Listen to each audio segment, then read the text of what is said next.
বছর পর মায়াকে দেখবে আজ। নিশ্চয়ই এই মেয়ে এখনও আগের মতোই হ্যাংলা পাতলা রোগা পটকা ঝুলঝুলে রয়ে গেছে। ছোটবেলায় খাবার খেতে চাইতো না, 2-3 জন চেপে ধরার পর খাবার গেল্লাতে হতো মায়াকে। গিলতে চাইতো না, উগরে ফেলে দিত মুখের খাবার। পুরনো কথা ভাবতেই গা গুলিয়ে উঠে আলভির।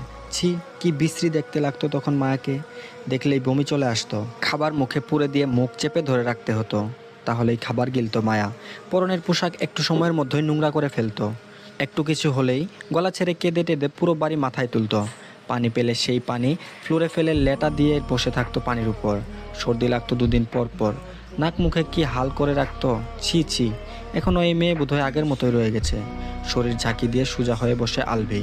বাড়িতে ফিরে আগে মায়াকে তালাক দেবে, তারপরেই আলভি শান্তি পাবে। এই মেয়ের জন্য এত বছরেও আলভি শান্তি পায়নি।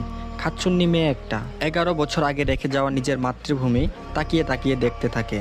অনেকটা পরিবর্তন হয়ে গেছে ঢাকা শহরের, এখন আর আগের মতো নেই। বাড়ির দরজা পেরিয়ে ভেতরে প্রবেশ করার সাথে সাথেই কোথা থেকে যেন একটা ডিম এসে সোজা আলভির মাথার উপর ভেঙে যায়। হতভম্ব হয়ে দাঁড়িয়ে যায় আলভি, সাথে ওর বাবা আলতাফ মাহমুদও।